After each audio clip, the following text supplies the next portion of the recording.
টানা কয়েকদিনের অনবরত বৃষ্টিতে জল বেড়েছে পাহাড়ি নদীর রায়ডাকে। জল বাড়ায় রাতের ঘুম উড়েছে এলাকাবাসীর। রায়ডাক নদীর ভাঙনে প্লাবিত তুফানগঞ্জ ২ নম্বর ব্লকের বারকোদালি ১ নম্বর, বারকোদালি ২ নম্বর গ্রাম পঞ্চায়েতের পশ্চিম লাঙল গ্রাম এবং বেকারখাতা এলাকা। জলমগ্ন অবস্থায় রয়েছে প্রায় শতাধিক বাড়ি।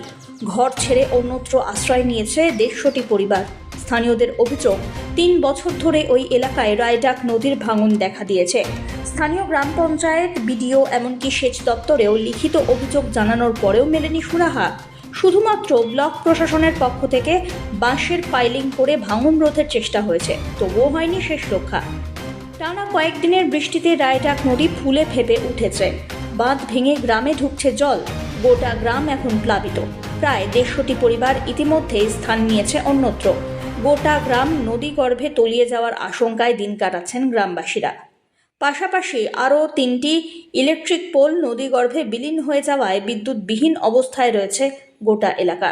সবার বাড়ি বাড়ি জল, সবার বিছানা ঠিছানা ভেসে যাচ্ছে, ঘরবাড়ি হয়ে যাচ্ছে। গরু ছাগল নিয়ে মানুষ ভয়াবহ চলা অবস্থা এখন হয়ে গেছে। কেউ কেউ স্কুলে আছে, কেউ কেউ আত্মীয় স্বজনের বাড়ি গিয়ে উঠেছে। এই বাঁধের খাঁচা দিয়েছে, এটা কিচ্ছু হচ্ছে না। এটা আমাদের অনুরোধ, এটা পাথরের বাঁধটা তাড়াতাড়ি করে দেন, নয়তো মানুষগুলা মরে যাবে এখানকার। বাঁশের বাঁধের আমাদের দরকার নেই, পাথরের বাঁধ হোক এটা।